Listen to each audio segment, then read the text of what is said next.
សួស្តីពុកម៉ែបងប្អូនប្រិយមិត្តជាទីគោរពសូមស្វាគមន៍មកកាន់ Channel បេឡាឆ្នោតយួនមួយរបស់ Admin ថ្ងៃនេះ Admin មានលេខតម្រុយល្អៗរបស់ឆ្នោតយួនសម្រាប់យកមកចែកជូនពុកម៉ែបងប្អូននៅថ្ងៃទី09 ខែ12 ឆ្នាំ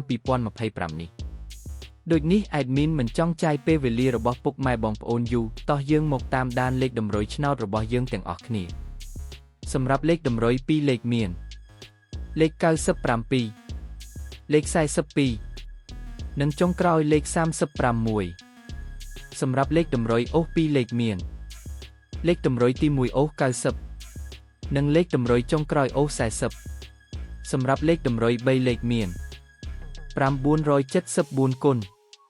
និង361គុណ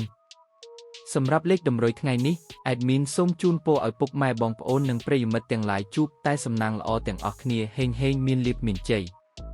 ជាចុងក្រោយសូមកុំភ្លេចជួយចុច Subscribe និង Comment ហើយដាក់សញ្ញារូបកណ្ដឹងដើម្បីជាការផ្ដល់កម្លាំងចិត្តមកកាន់ Admin ជាពិសេសងាយស្រួលតាមដានវីដេអូថ្មីៗនិងលេខតម្រុយល្អៗជាប្រចាំថ្ងៃជាមួយ Admin សូមគោរពលាពុកម៉ែបងប្អូនពី Admin បេឡាឆ្នោតយួនមួយសូមសំណាងល្អទាំងអស់គ្នាសូមអរគុណ